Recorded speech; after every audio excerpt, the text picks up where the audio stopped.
Alright guys, our first film is Nosferatu. It's a classic from 1922. It was directed by F.W. Murnau. It was written by Hendrik Galen, and one more credit. Just one more. And it stars, of course, Max Schreck, and also Greta Schroeder and Ruth Lanshoff.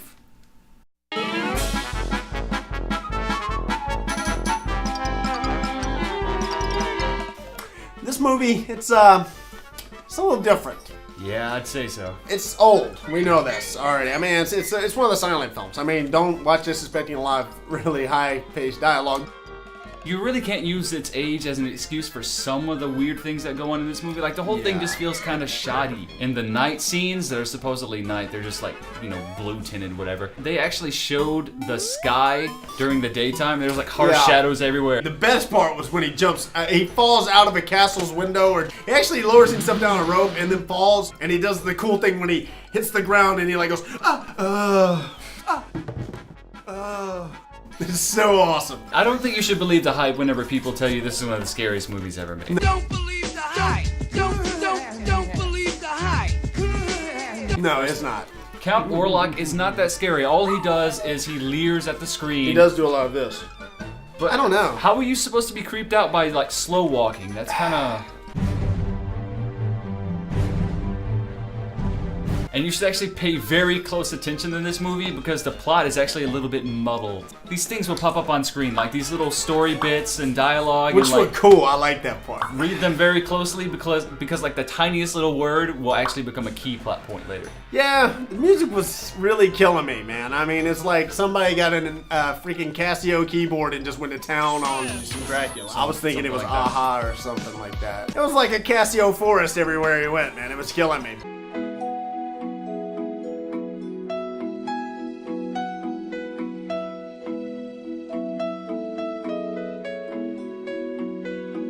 Since it's a silent film, I just shut it down, man, and put my own soundtrack to it, which goes a lot like this. See, I mean, it automatically made him much more angry.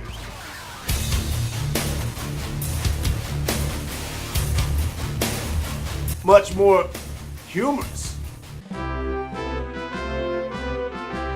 Or silly.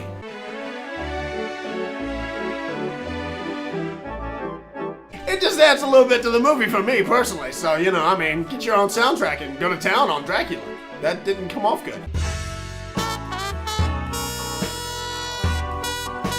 And this movie actually established some vampire paradigms, like the fact that a vampire can get killed by walking in the sun. Yeah. Like, that came from this movie.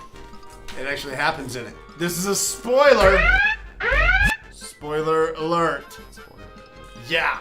But check out this awesomely awesome, super freaking just... I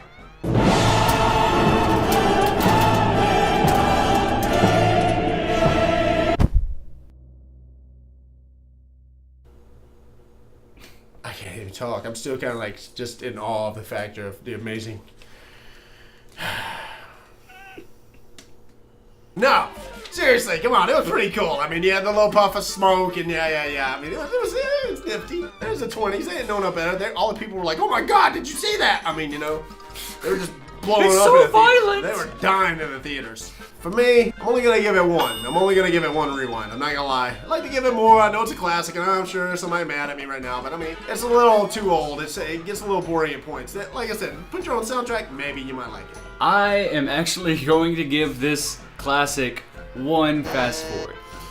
Why? Because yes, it's a classic and all that, but if you actually really look at it by 1920s standards, this movie is still not that great. You'll have to go in thinking to yourself, this is old, but it's a classic, and I need to watch this because it's a piece of film history. But hey, one rewind and one fast forward cancels out to just watch it. Yeah, check it out. So, Nosferatu.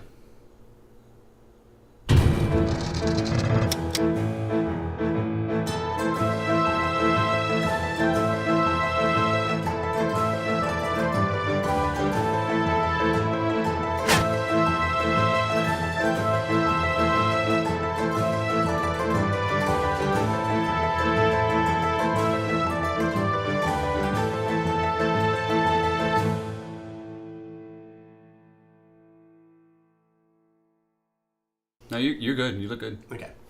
Super good. No. No.